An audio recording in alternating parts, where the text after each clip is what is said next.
Hello, in this video I'm going to solve the following problem for you. This is problem 2.48 from the book Introduction to Quantum Mechanics, 3rd edition, written by David J. Griffith. Let us read the problem together first.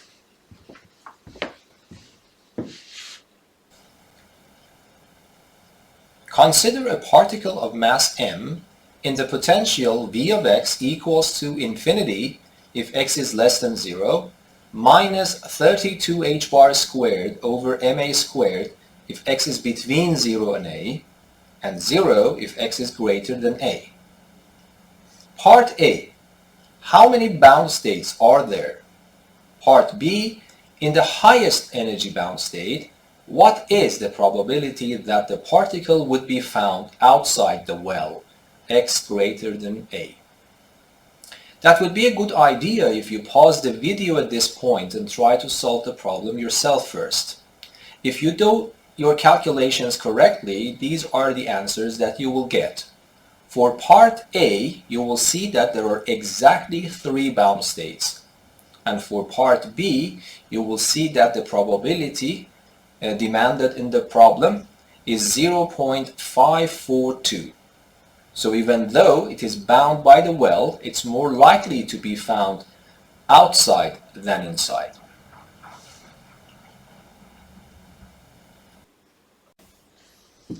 Okay, so this is the potential from the problem.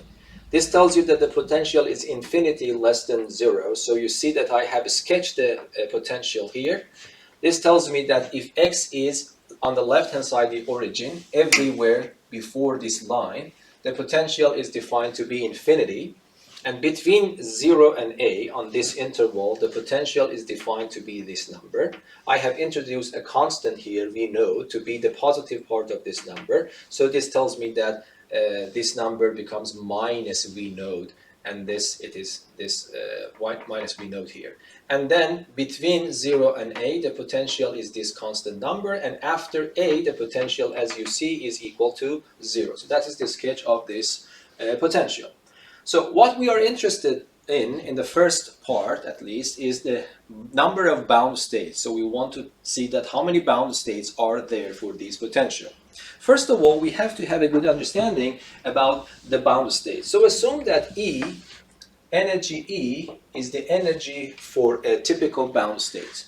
By the definition of that, it should be smaller than the potential energy at minus infinity, and it should be smaller than the potential energy at positive infinity, yes? But V at minus infinity is infinity because potential on the left-hand side of the origin is infinity. So this is E less than infinity. We have it here. And E should also be smaller than V at positive infinity, but V at positive infinity is 0, so it should be smaller than 0. Of course, this is always guaranteed. Any number is smaller than infinity, so we don't need to be worried about this part. What we need to be careful about is that energy should be a negative value. So this means that energy should be a negative value. But of course, you know that for a bound state, I am facing normalizable solutions for the time-independent Schrödinger equation, and then we know that E cannot be lower than the minimum value for the energy. So in principle, it should be greater than or equal to minus V node. And of course, for E equals to minus V node, you immediately realize that you will not get a normalizable solution. So in principle, we don't need to consider equality here. So E should be between 0 and minus V and 0. So I can add V node to every side of this inequality, and I can write it either in this form. So this is the condition on a typical bound state energy. It should be somewhere between minus V node and 0. And if I add V node to every side of this inequality, I will get this. Okay, you can also have this condition. They are completely equivalent. Okay, so it means that my energy should lie somewhere from minus V node to 0. So for simplicity, let me just illuminate this in my picture. So assume that this is my energy level. Yes, so energy level should be somewhere between minus V node and the surface of the well. Okay, And now I am interested in calculating the number of bound states. Okay, so it means that I have to solve the Schrödinger equation for this potential. But there are three regions here that I have to solve the Schrödinger equation separately for them. So region 1, this is region 1, less than 0, region 2, between 0 and A, and finally region 3, after A. Yes? So if you look at the region for 1, and the time-independent Schrödinger equation, so let me write it here, minus h bar squared over 2m, and your state function double prime plus your potential function multiplied by psi is energy multiplied by psi. So that is the time-independent Schrödinger equation. I have to solve this Schrödinger equation to be able to know about the bound states.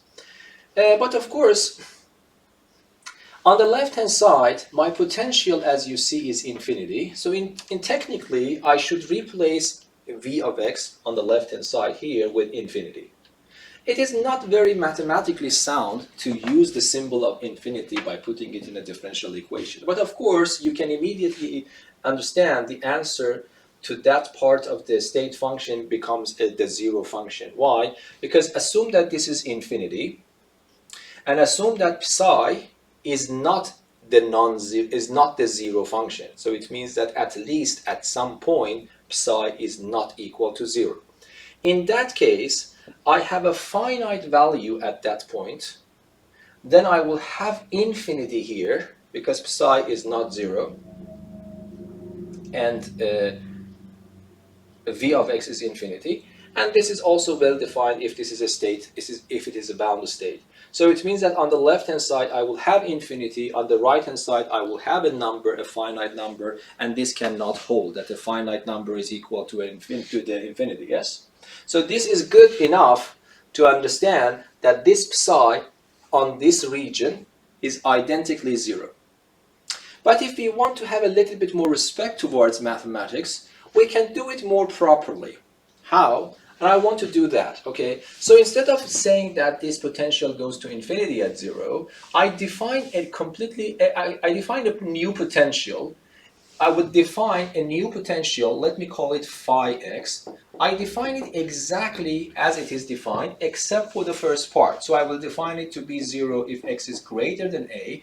I will define it as minus v node if x is between 0 and a. This time, instead of defining it to be infinity, which is mathematically ill-defined way of functions, I would define it to be a constant positive number w if x is less than 0. So w is a positive constant. Yes? So, and what I do, instead of solving this time-independent Schrödinger equation for the potential given in the problem, I solve the time-independent Schrödinger equation corresponding to this potential, which I just defined it for you. And then what I do at the end, when I got the solutions here, I hope that you agree with me, that the solutions for the original Schrödinger equation is the limit of the solutions that I get for this potential, let me call them phi of x, when w goes to infinity, yes? Okay, so this is intuitively more clear and more properly if you want to respect mathematics. So what I do, I introduce a new potential. That's exactly the previous potential. I have replaced the infinity with a positive constant number w, and then instead of solving this Schrödinger equation for the given potential, I want to solve the Schrödinger equation for this new defined potential by solving this in this form. And I will call them phi to differentiate them with psi, which is the one that I want to find, plus phi of x times phi equals e phi.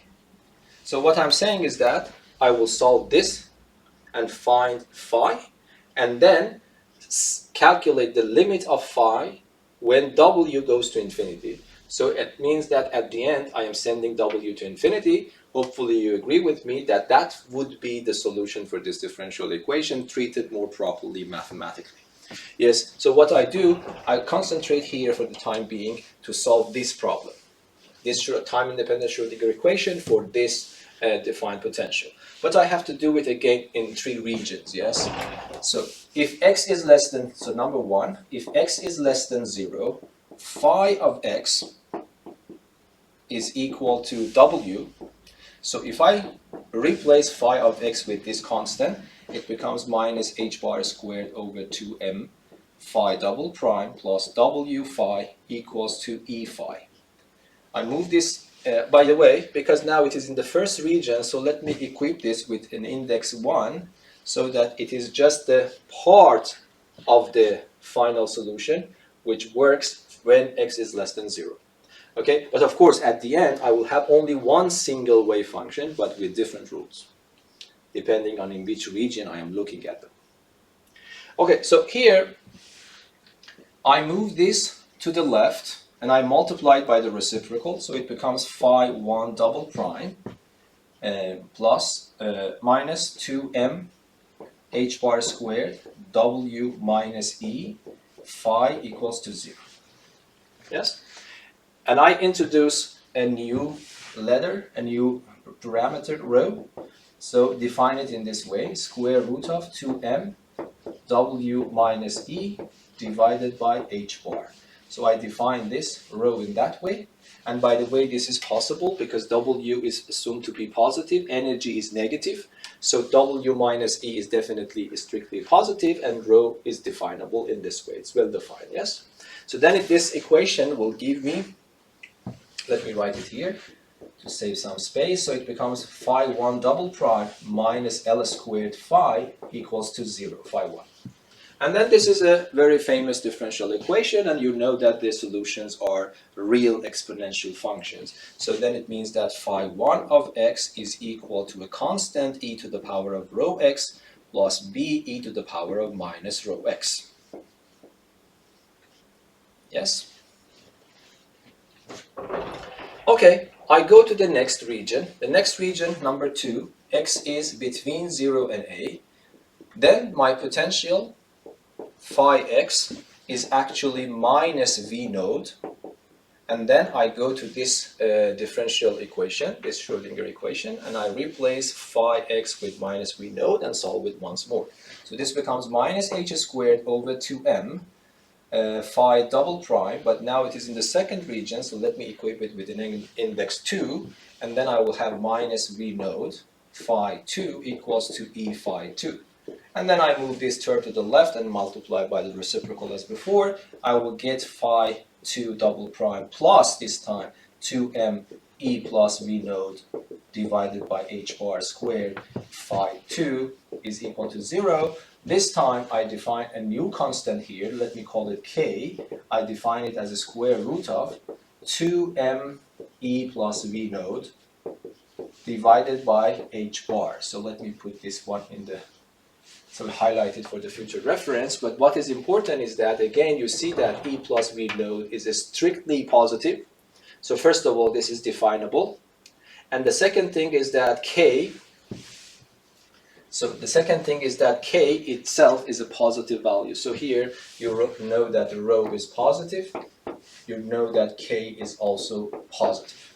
And then this differential equation can be written in this form. So it becomes phi 2 double prime plus k squared phi 2 equals to 0. And that's exactly another famous differential equation in physics. And you know that you can write it in you can write the solution in 2 different ways. Either you can write it as a linear combination of exponential functions with complex exponents, or you can write it as a linear combination equivalently.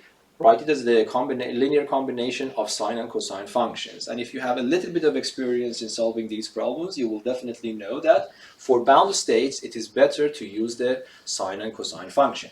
So then I will do the same thing. So I will say that phi 2 of x becomes equal to another constant probably, let me call it c, sine kx, and then I have d cosine kx for the second region. And finally, I will go to the third one, region number 3, x is greater than a, then the potential phi is equal to what? Is 0. So if I plug it into this time-independent Schrödinger equation, this term will cancel, and then I will have minus h squared over 2m, phi sub 3 double prime, and then I have equals to e phi sub 3, and then the same story. Move it to the left, multiply by the reciprocal, you will get 2me over h bar squared, and then phi 3 equals to 0. Now I want to introduce another constant for simplicity of writing only. All these constants that I have introduced because of writing them in a shorter and compact form. Otherwise, I can work with these kind of constants all the time. So, but here there is a delicate problem. You have to be careful. I am not allowed to define L, for example, in this way because E is negative. If E is negative, then this is not a well-defined constant or parameter. But if I put a negative sign here, then it becomes well-defined. And then L becomes positive, of course. Yes, but what happens? This means that, let me keep it for the future, and then L squared becomes minus 2me over h bar squared. And if I multiply both sides by negative sign, this will be cancelled, and I will have minus L squared. So instead of this guy, I can just simply put minus L squared, and then what I get is this, phi 3 double prime minus L squared phi 3 equals to 0. And again, this is also the same type of differential equation that I faced here. Oh, sorry. I made a mistake here. So this is not L, I'm sorry. This is just a row. I introduced a row here. I was looking ahead to myself, okay? So here, this is rho squared, sorry. But I wrote it correctly here, okay? Here then, I will get phi 3 to be a constant, let me call it f e to the power of lx plus another constant g e to the power of minus lx. Okay, so that is the solution for this new potential, this newly defined potential. But of course, I have to write them. I have only one state function, not three. But this state function phi x is equal to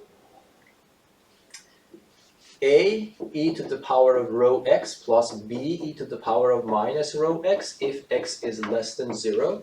And it is c sine kx plus d cosine kx if x is between 0 and a, and it is f e to the power of lx plus g e to the power of minus lx, x is greater than a. Okay? Okay, but because this is the state function for a bound state, we know that the limit of this function should go to 0 if x goes to plus infinity and minus infinity. So this means that the limit of this function when x goes to negative infinity should be 0. But when x goes to negative infinity, among these three rules, I have to choose the first one because it works with negative values. So I will take this one and replace it here. So this becomes the limit of a e rho x plus b e to the power of minus rho x. X to negative infinity should be equal to 0.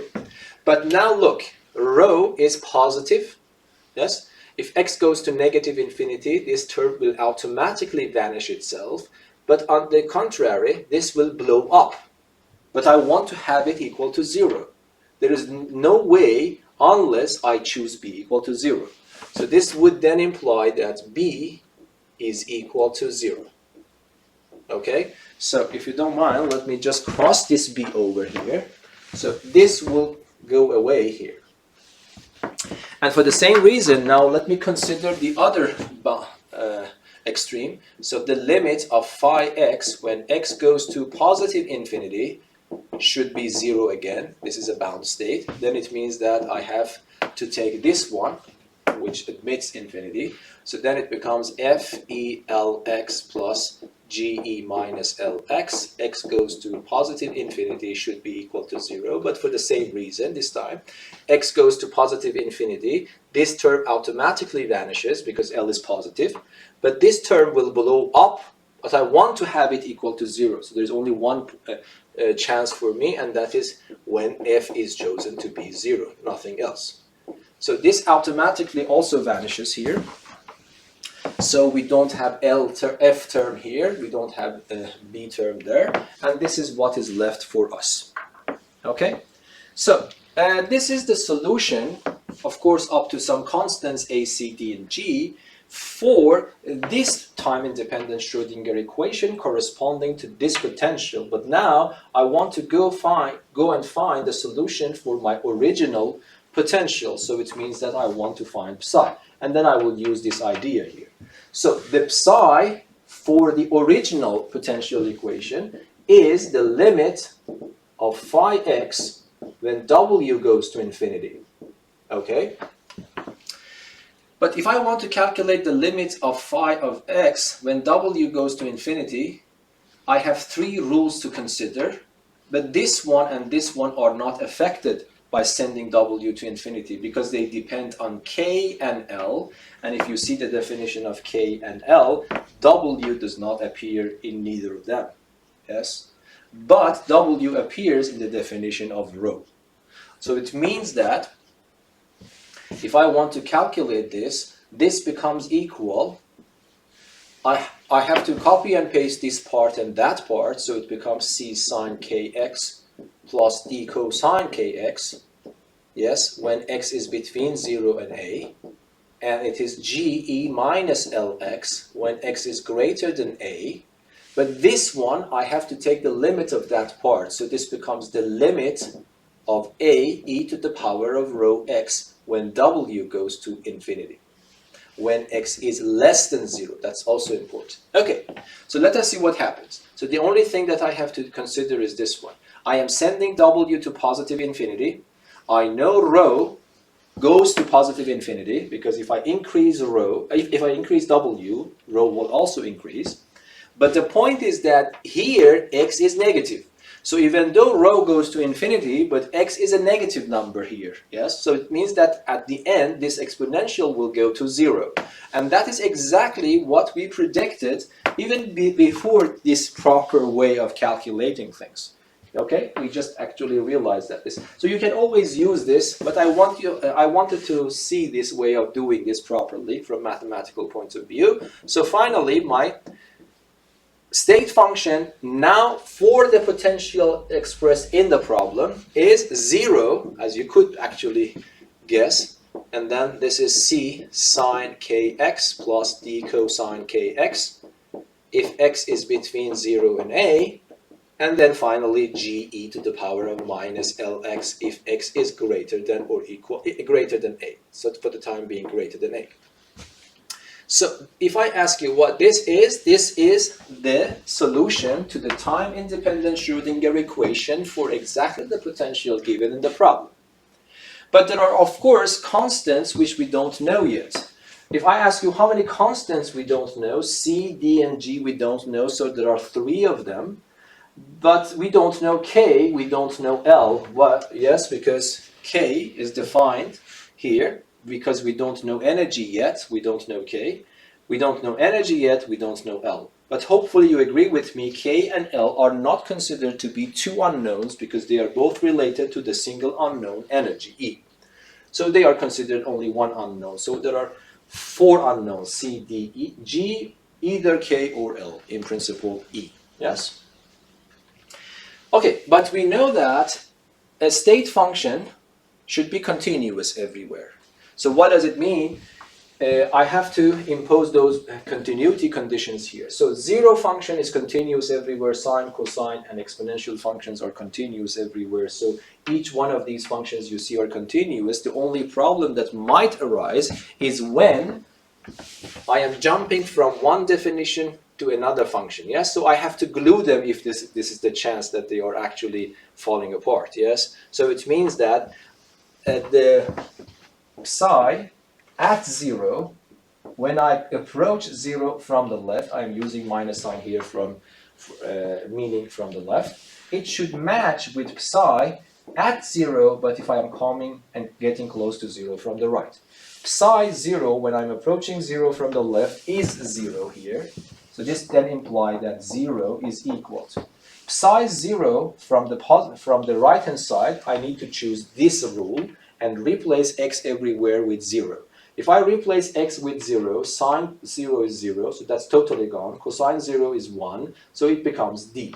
So the right hand side is d, the left hand side is 0, so it means that d should also be equal to 0. So let me just cross it over. This is gone. This term is totally gone. And then I have the continuity at x equal to a. So it means that psi, when I approach a from the left, should match with psi when I approach a from the right. So then, what is this one? This is, I have to use this rule, so it becomes c sine k, and I replace x with a. This is this one. And then if I calculate this one, I have to use this rule, replace x with a. So this gives me g e to the power of minus la. So this is one relation between my constants that is important for me. And then there is another continuity condition that I have to impose on the derivative, first derivative of the state function. But there is some delicate point that you have to be careful about. If the discontinuity in the potential is finite, then the first derivative at that point, first derivative of the state function at that point should also be continuous. If the discontinuity is infinitely large, then there is no need, we cannot actually impose the continuity condition of psi prime at that point. So you see here, I have 2 points involved here, 1, 0, 1, a. At a, on the left-hand side, I have minus v node. On the right-hand side, I have 0. So the jump in the discontinuity at this point is a finite gap. But when I go to the left one, it is infinite. So the only thing that I have to impose on the derivative is the continuity of the derivative at x equals to a. For that, I need to calculate the derivative first. So what is the derivative? The derivative is actually equals to 0 if x is less than 0. And then c k cosine kx if x is strictly between 0 and a, and then minus lg e to the power of minus lx if x is greater than a. By the way, after this continuity is done, you can put equality here and here because there is no difference by these conditions. But even for that, for the derivative, you have to be careful, okay? For the 0 part, you have to still keep this is not continuous. This derivative will not be continuous at 0. Yes. But it should be continuous at a. So it doesn't matter here if I put equality here. Okay, so this means that psi prime from the left at a should be equal to psi prime at a from the right.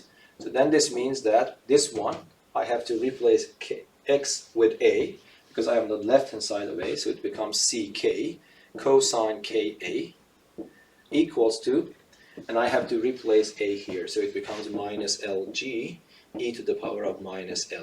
So this is my second equation. So now look, how many equations do I have? I have 2 equations. How many unknowns? I have c, g, and either l or k. Yes? But if I ask you what is the structure of this system of equations, hopefully you realize that this is a linear system, a linear homogeneous system of 2 equations in 2 unknowns. How I can move these terms to the left and I can get this system, yes? This one, let me write sine ka here, and then multiplied by c, and then I move this to the left, it becomes minus e minus la multiplied by g equals to 0. And the same thing here, I will write it as k cosine ka multiplied by c plus l e minus la multiplied by g equals to 0.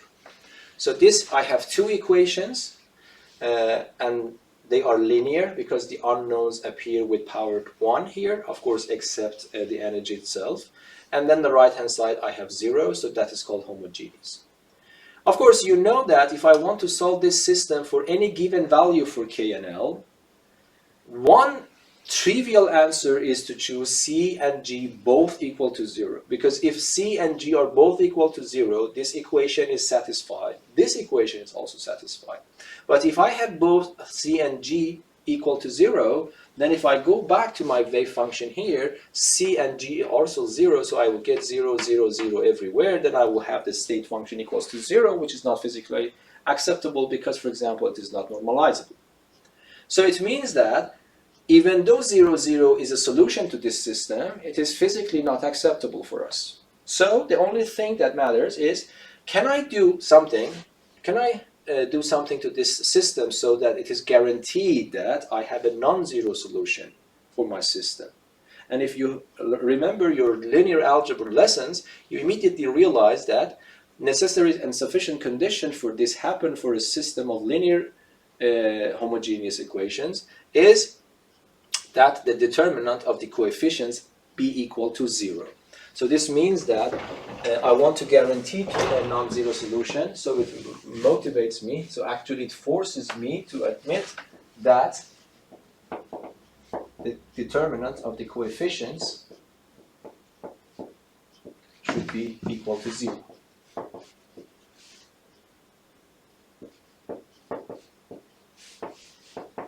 Okay? And that is exactly which forces us to accept, to admit that energy is quantized. Yes? So here, because you see that this is an equation in terms of, let me simplify it a little bit for you first.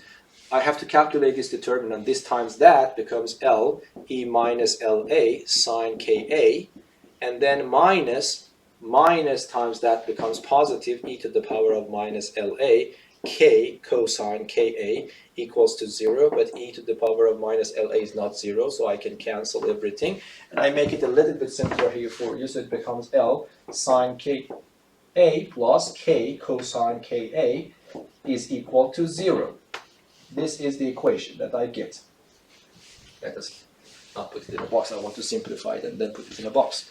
So here, this tells you that this is not the case that K or L, or in principle energy, can take any value that it likes. The energy should follow this very particular equation. So it is not allowed to take any values. Those values should should satisfy this equation. So you give me E, I put here get K, I put here get L, and then that K, that L should satisfy this equation, and A is the width of this well. If that's not the case, that energy is not allowed according to these calculations.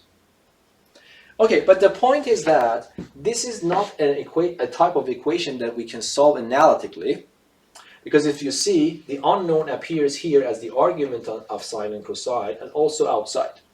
So this is a transcendental equation, and then we have to, if I want to find the exact answers, I have to use numerical method. There is no other way for doing that. But if I am interested just in the number of solutions, we can do some we can just use some graphical tools to draw two graphs so that the intersection of those graphs is supposed to be the solution of this equation.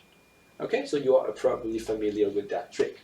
So, but before doing that, I want to make it a little bit easier for us. Okay, so what I do, I want to divide everything by sine Ka. I can do that I cannot do that unless I'm sure about that this is not 0. But sine Ka is not definitely equal to 0, because if sine K is equal to 0, Ka is equal to 0, cosine Ka will be either minus 1 or 1. Then look what will happen. This term will vanish. This term will be plus or minus K equals to 0, which implies that K itself is equal to 0, but K is not equal to 0 because E plus we know is strictly larger than 0. So this, I am on the safe side if I divide by sine Ka. So this becomes L plus K, and cosine divided by sine is just cotangent Ka equals to 0. And then what I do, I can multiply everything by A, LA plus Ka, because A is not 0, cotangent Ka equals to 0. Now I want to introduce a trick to make it simpler. So I introduce two new variables. So I'm following more or less, if you have seen the Griffith book, Griffith is using Z for Ka, and of course that's also correct, but I am following the way that Walter Greiner actually mentioned in the book An Introduction to Quantum Mechanics, 4th edition by Springer. Okay, so in that case, I want to introduce two new variables for you here. One, I introduce eta to be k times a, and I introduce xc to be La. Okay, so let me write them here. Okay, still, I wouldn't say that eta and xc are two unknowns, no, because they are related to energy, that's one unknown, but I want to write this equation in a parametric form. Okay, with parameters eta and xc. Okay, first of all, you see that eta and xc by this definition are strictly positive numbers. Okay, and if I write this in this form, La is just xc. This is eta cotangent eta. Let me move it to the other side. It becomes minus eta cotangent eta. Yes? So that is one equation that should be met for eta and xc based on this equation. But there is also a very nice relation between eta and xc if you look closer, by the definition of k and L. So let us see what happens. If I calculate eta squared plus xc squared, okay, this becomes k squared a squared plus L squared a squared, and I can factor a squared out. And what is k squared left for me? You see, when I factor a squared out, k squared and L squared are left. K squared is this number, so 2m E plus V node divided by h bar squared, and then the other one is minus 2me divided by h bar squared. Yes, look, here this is your L. If I square it, it becomes this number negative. And then this negative 2me and this positive 2mv are cancelled, so what is left for me is 2m a squared over h bar squared V node. But V node is this number, yes, do you remember? V node is positive 32h bar squared over ma squared. If I replace, so it becomes 2ma squared over h bar squared multiplied by 32 h bar squared divided by ma squared. Now everything more or less is cancelled. H bar squared, this one and that one. 2 times 34 is 64. So nice. I get another equation that eta squared plus xc squared is 64, yes? So I can write it here. It's 64. Okay?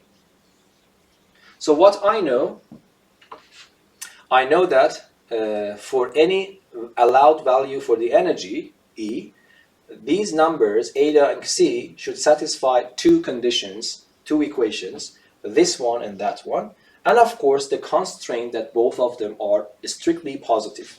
So it means that I should write this one here. So eta is positive and xc is also positive. Yes. Okay.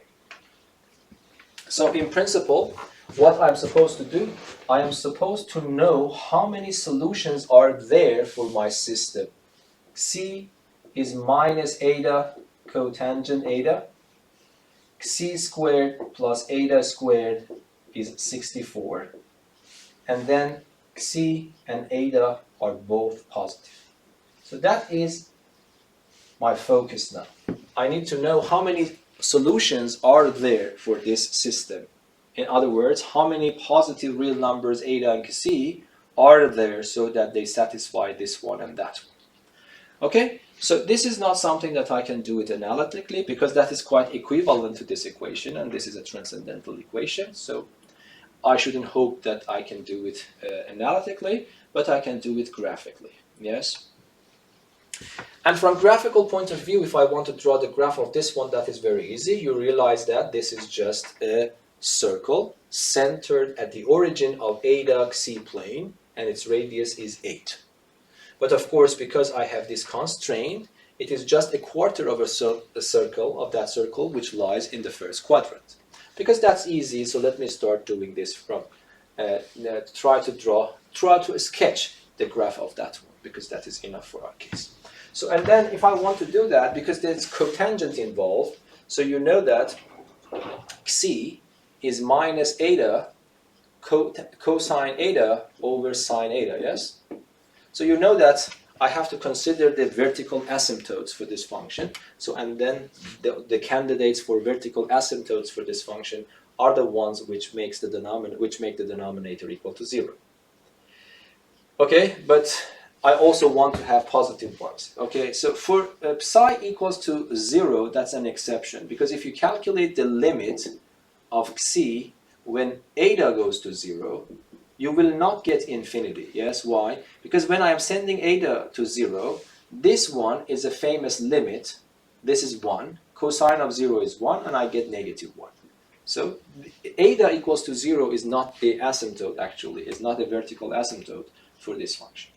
But after that, if I choose eta to be pi, I don't know, 2 pi, etc., n pi, all of these lines, vertical lines, are vertical asymptotes for the function. So we know the vertical asymptotes. And then, of course, if I want to have a better understanding of how the graph behaves, I need to know the derivative of that function. So let me just differentiate this function in this form. So this becomes xi prime is equal to the derivative of this multiplied by that becomes minus cotangent eta minus eta, the derivative of cotangent is 1 over sine squared, negative 1 over sine squared. So it becomes positive 1 over sine squared. Yes? And if I take the common denominator here, the common denominator would be sine squared eta. That would be minus sine eta cosine eta, and then this would be plus eta. And if I rescale it by multiplying the numerator and the denominator by 2, I will get 2 eta first. This would be the formula of the sine double angle formula. It becomes minus sine 2 eta, and then the denominator becomes 2 times sine squared eta, yes? But then this is it's strictly positive, because eta is positive. And this, I am using this famous inequality that theta, if theta is positive, is always greater than sine of theta if theta is positive. So this means that the derivative of this function is always positive. And it means that the function is always increasing. So I think that information that I extracted here for you on the board, it's just well enough for us to have a sketch of the graph of this function here.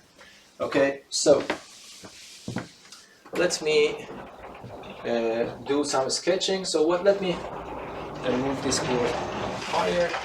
I want to check if it is in the frame of the camera.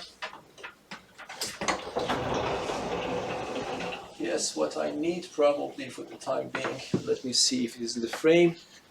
Yes, you can somehow see that, what is necessary. Okay.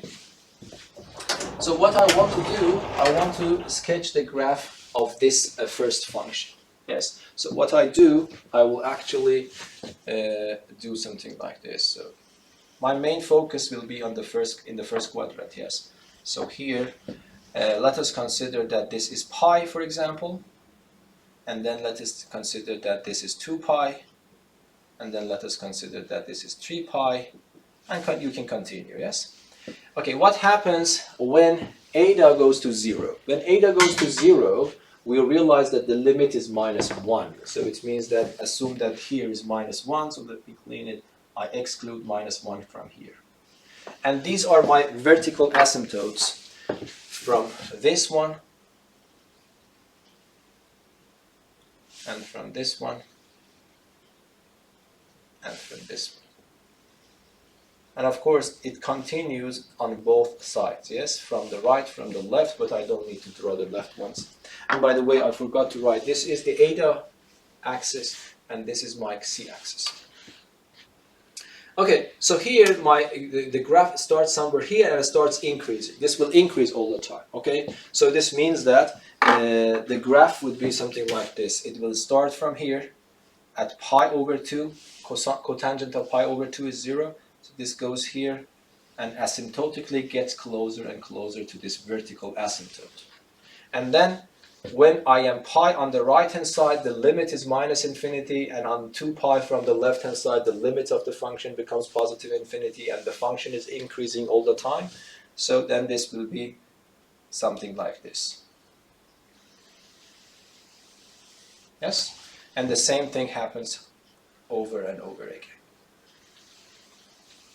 Yes, so that is a good sketch of the first function. And let me write this number. If you're interested in this number, this becomes pi over 2. This number becomes 3 pi over 2. And this number becomes 5 pi over 2. And it will continue. Okay, this is somehow the sketch which will continue from both sides. Now, this one is much easier because that is a circle centered at the origin with radius 8. And then C and eta are positive, so we only care the first quadrant. But how much is 8, by the way? 3 times pi is definitely larger than 9, so it is larger than 8. 5 pi over 2 is less than 8. So 8 is somewhere here, between these two numbers, yes? So this is, for example, 8. Okay, so of course, I'm a little bit out of scale, yeah, because this is 8, I have to have 8 here. So let me make it a little bit bigger here for you. As much as I have space. Okay, so here, for example, assume that this top here is just 8, and this one is 8. So that one is this semicircle, okay? And of course, this will continue here. Yes. And then you immediately, you see that the first part of the problem is completely solved now, yes? If I ask you how many intersection points you see, I have this intersection point, that intersection point, and this intersection point. So how many bound states are there? There are, part A, there are exactly 3 bound states. Yes? So these are the exact, but I know the numbers, but if I ask you to calculate the bound state energies, so what you can do, you can come here, for example, okay, so what you can do, you can take any one of these points, it depends which energy level you want to calculate. For example, assume that you want to calculate this energy level. For each point, you have a eta coordinate and you have a xi coordinate. Let us take the xi coordinates from here, and then we can go into this equation. Look, L is, so L squared is minus 2me over h bar squared. Let me multiply both sides by a squared. So this becomes L squared a squared is minus 2ma squared over h bar squared times the energy. But L squared eta squared, so sorry, L squared a squared is c squared, yes? You can see that it's still in the board, yes, yes. So you see that the definition is still on the board. So c is LA, and then you can write c squared equals to minus 2ma squared over h bar squared and energy. So if I want to calculate my energy, this becomes minus h bar squared over 2ma squared and then c squared. These are the energy levels. So if I want to know the energies, I need to know the xi coordinate of each one of these points, take it, put it in this formula, I then calculate the energy. But this cannot be done unless I do it numerically. Okay. But the second part of this question asks you to calculate the probability. So let me just try to clean that one here. So let me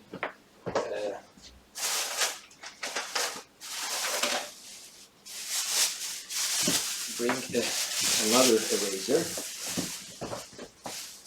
So here, let me clean this part. We don't need it anymore. Okay, so for the second part, what I'm supposed to do, I need to consider the highest energy bound state. Which one is that? The highest energy bound state, it means that I want to make E as big as possible. But you see that E is a negative value. Okay, so making it higher means that making it less negative, because all bound state energies are negative, but when I want to maximize the energy, it means that I should make it less negative. Okay, and if I want to make it less negative, I have to make C as small as possible. So if you go back to see this diagram, you see that the c coordinate of this point is somewhere here. The c coordinate of this point is somewhere here. The c coordinate of this point is somewhere here. So the smallest possible c is for this point. So it means that I need, from now on, I will concentrate on this point. Okay?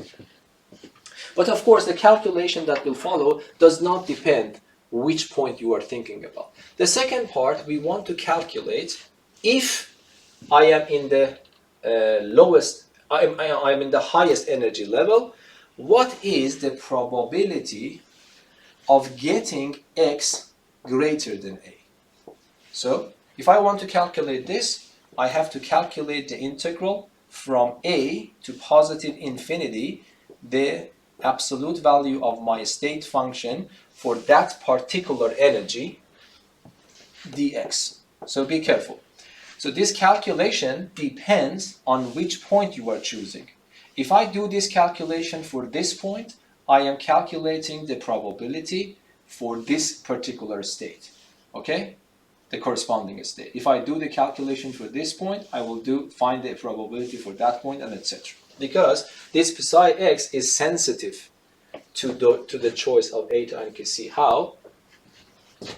Okay, so let me see if it is still. No, it is a little bit out of reach, so let me bring it a little bit lower for you, this board. Okay, so look here. Now I think it's good. So that was our state function. Yes? I have two equations here. One equation, this one, and the other equation here. And now look, when you see that psi depends on k, and you know that, let me write these here for you. So what was eta? Eta was ka, and what was kc? Kc is la. Okay, so let me have it in front of your eyes.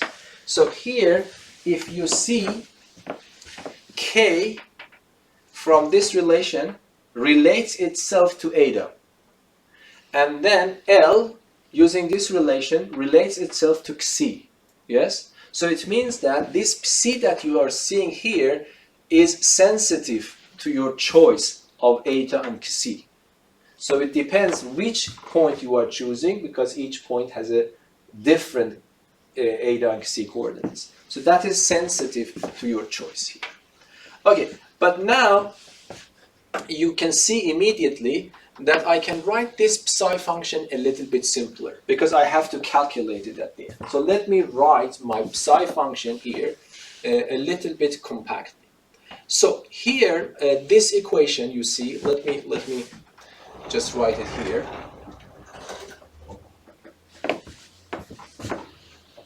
Okay, that's a little bit hard.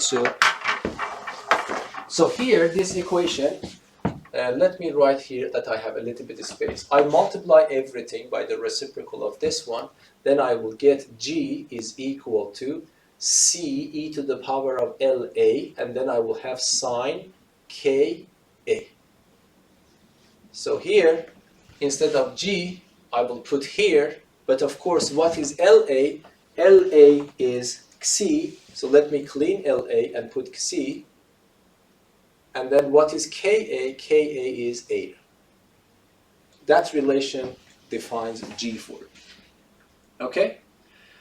And then G will be related to C. I also have a C here, so I can pull C out.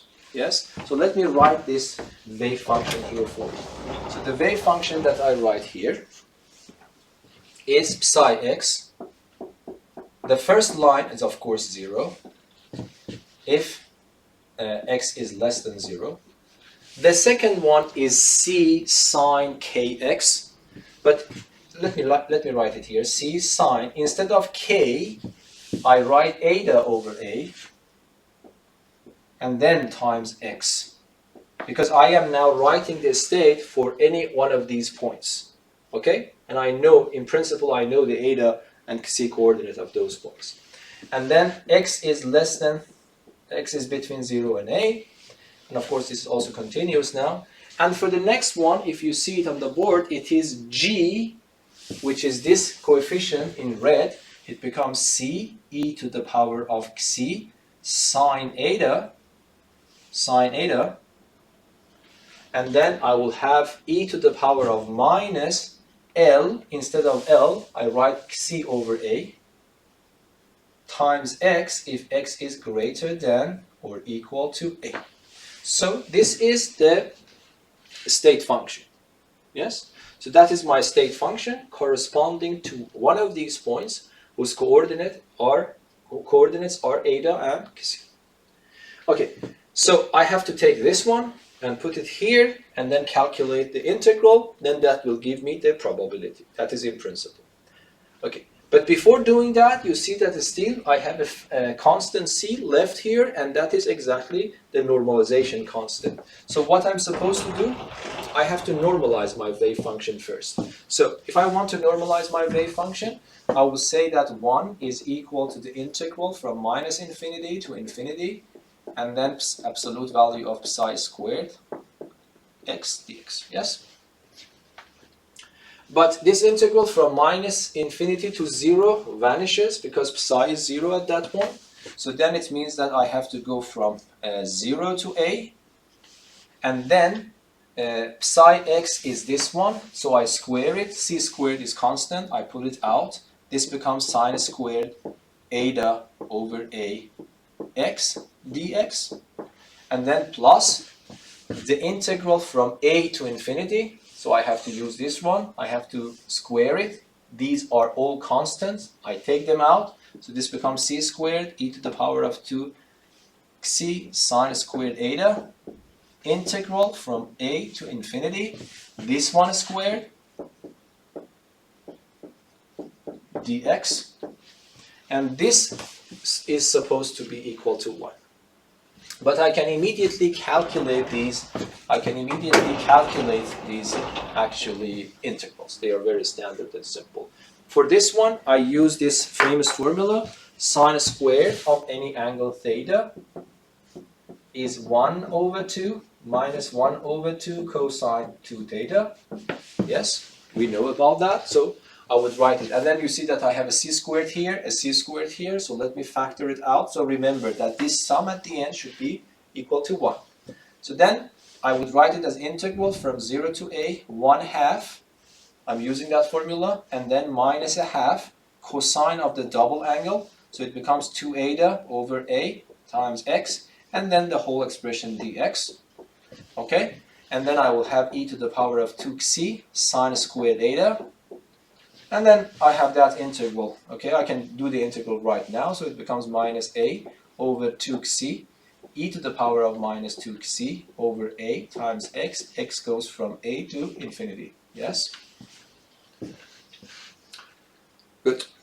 And then I can calculate these integrals. So let me write them here for you.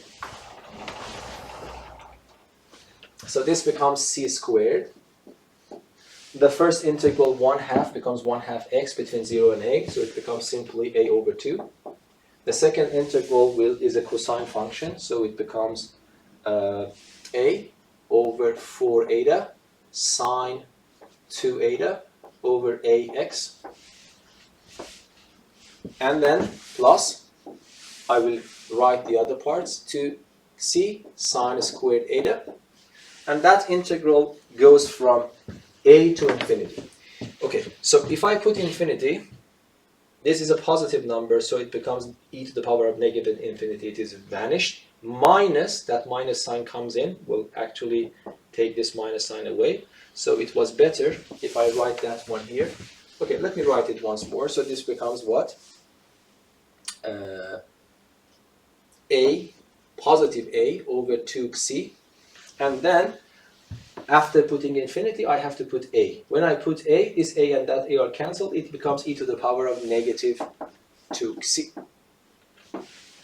Okay, I can even make it a little bit simpler. So it becomes c squared. Oh, sorry, I forgot to put... Yeah, I have to calculate that integral between 0 and a. Yes? I have to calculate this integral between 0 and a. So if I put a, it becomes 2 eta. But if I put 0, this will vanish. So then I will get a squared, a over 2, minus a over 4 eta sine 2 eta, and this one and that one are cancelled. I will get plus a over 2c, and then I will get sine squared eta. Yes? Okay, I actually did it, but I think we can simplify it better, more here. So here this is actually 2 sine eta, cosine eta. This 2 and that 2 are cancelled. Then I will have a over 2, a over 2, a over 2. I can factor a over 2 out. So then it becomes c squared a over 2. And what is left for the first one is 1. What is left for the second one is minus 1 over eta. Yes, am I right? A over 2 finalize it. Yes, that's correct. And then I will have sine eta, cosine eta. And then the last one is 1 over c, and then I have sine squared eta. Okay? But we can simplify this more. How? Because you see that what I have is cotangent. Do you remember? So let me show you the system here. So we knew that eta, c is minus eta cotangent eta. So if I can do something that cotangent eta appears in this combination, instead of cotangent eta, I can simply put c divided by minus eta, which becomes simpler. With this motivation in mind, I can just continue and write c squared o times a to 1. Okay, what can I do to make cotangent appears? If I factor a sine squared out from these two terms, if I factor a sine squared out, 1 over c is left from here. And this one becomes minus 1 over eta, exactly what I need, cotangent eta, yes? If you multiply sine squared eta here, this is cosine over sine, one of them will cancel, sine cosine will be left, and that's exactly the combination that I need here.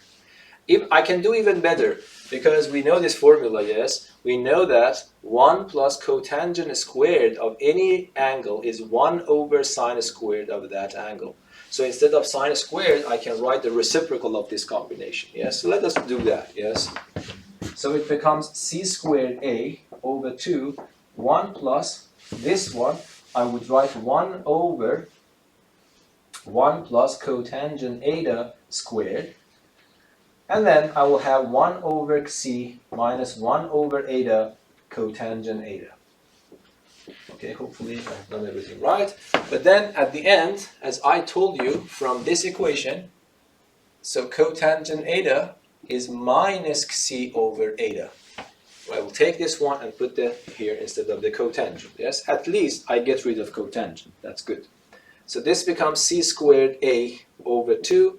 Then I will have 1 plus 1 over 1 plus, instead of cotangent, that 1 to power 2 will kills the minus sign here. And then I will have 1 over c minus 1 over eta multiplied by minus c over eta. It becomes positive squared, and this becomes c. Yes? Okay, I have to simplify one more step probably. So this becomes c squared a over 2. Then I will have 1 plus eta squared here, and then it will go up. So it becomes eta squared divided by eta squared plus c squared. And then here, if I take the common denominator, it becomes exactly eta squared plus c squared, but the denominator would be c eta squared. That's very, very simple now. Yes, you see? This one and that one, whatever it is, cancel, but we know that this should be 64, of course, and this one and that one are also cancelled. So what is left for me is c squared a over 2, and then I take the common denominator, so it becomes c plus 1 over c. Okay, so this expression should be equal to 1. Do you remember? We are supposed to normalize this state function, so we calculate that integral. This is, but it should be equal to 1. So if I equate it with 1,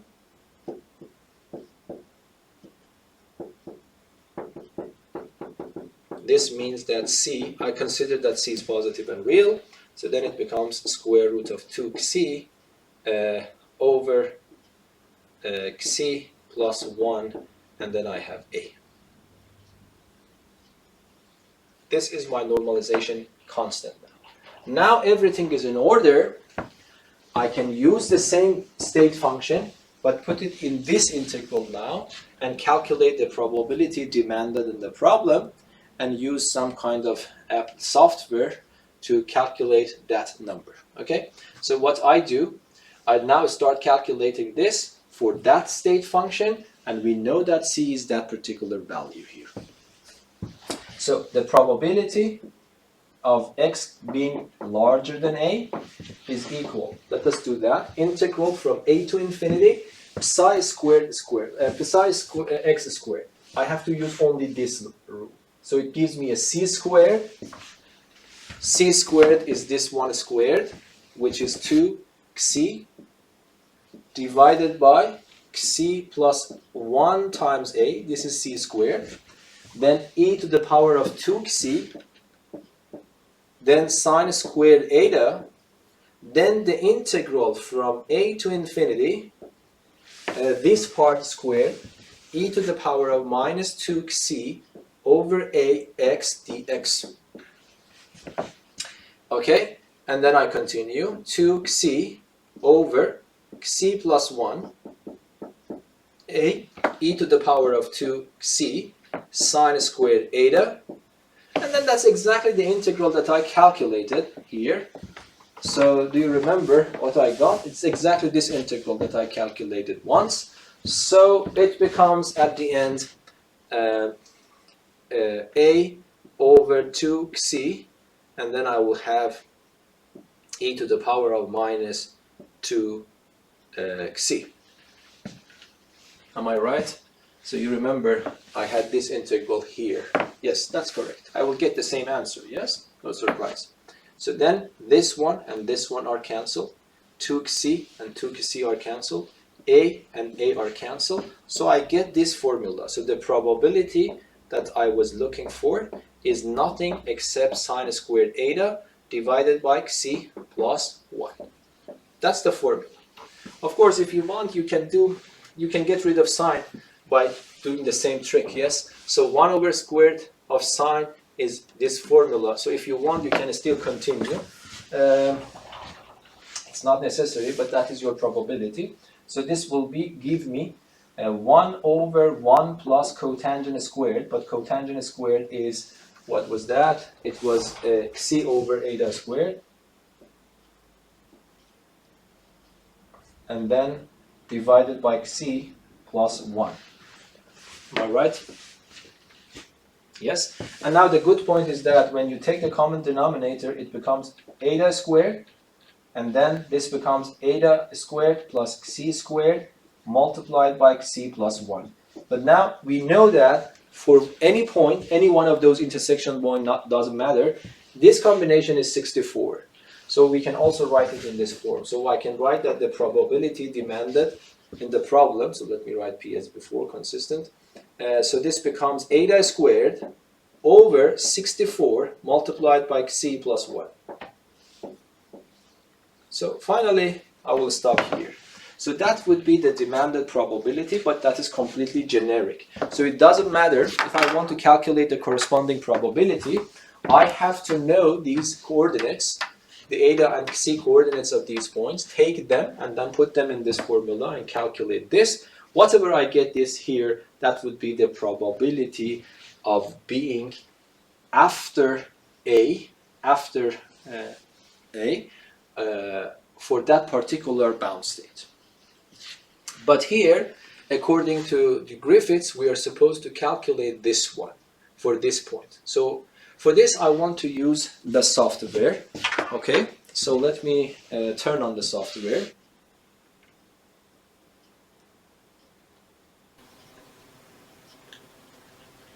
Okay, the software that I want to use for this calculation is GeoGebra Classic 5, and I have already managed to label the y-axis to be c-axis and the x-axis to be the eta-axis.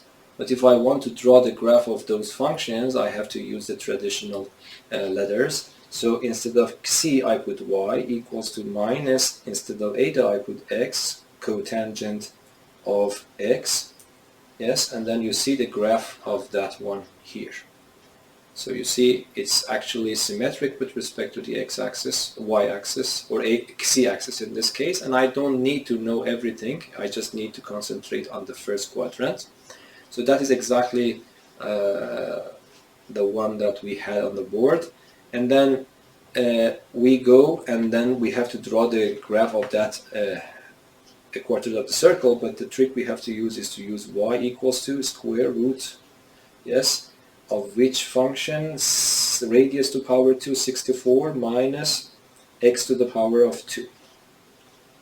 Okay, so that would be this circle. And then the point of interest for us is this point, so I have to read the c and eta coordinates of this point. So what I do, I go here and use this feature of GeoGebra, intersect. I click on this red one and click on this one, and okay, and then you see GeoGebra calculated this point for us. So this 7.9 is the eta coordinate of point A, and this point, this number is its c coordinate. So if I take this one and put it in the formula for the energy, I will get my energy for this for this point. Okay, but here we are interested in calculating that probability. I know that you don't have the screen right now in front of you, but if you just go back a little bit, the probability that I calculated was eta squared. What is eta? Eta is the x coordinate of point A. So in GeoGebra I can write x coordinate of point A and square it. This is eta squared divided by 64 times c plus 1. But what is c? C is the y coordinate of the same point, and then I want to have it plus 1. Yes? Yes, plus 1. So if I haven't mistyped anything, this should be the answer provided by the Griffiths. Yes, and that's exactly 0.542. Yes, and that is the answer provided by the Griffiths himself. Okay, but for example, we can also calculate this probability for another, for example, one. Let us go, for example, to the middle one. I will take this one and that one, and I calculate the intersection point between this one, and then let me calculate to see how much it is different. And you see, by the way, this number is above 0.5, so it means that the chance that you get your particle outside the well is even more than getting the particle inside. But because this energy level will be very close to the surface of the well, yes, but these energy levels will be actually deep down into the well, so the probability should definitely be very smaller than 0.5. Let us calculate that, for example, for the next bound state B.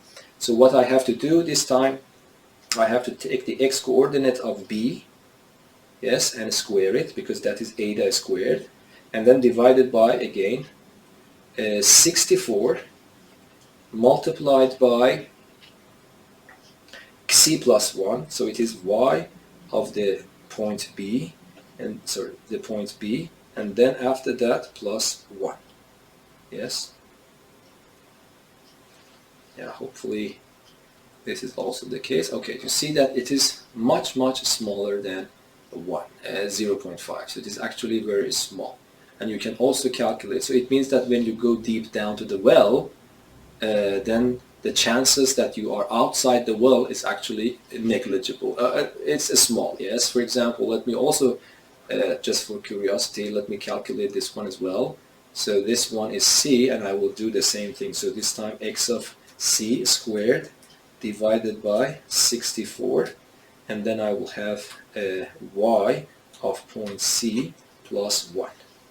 And if I calculate this one, this is even smaller. So there is no, I would say there is no chance for this particle to be with higher probability outside. Yes. So you see that this was a very nice calculation. So apparently you see that even though still we are in a bound state, so we are not exactly on the surface or above it, we are still in the well, but the probability of the particle being outside the well is more than 50%. Okay, so I hope that this video was useful for you. Until the next video, be safe and goodbye. Thank you.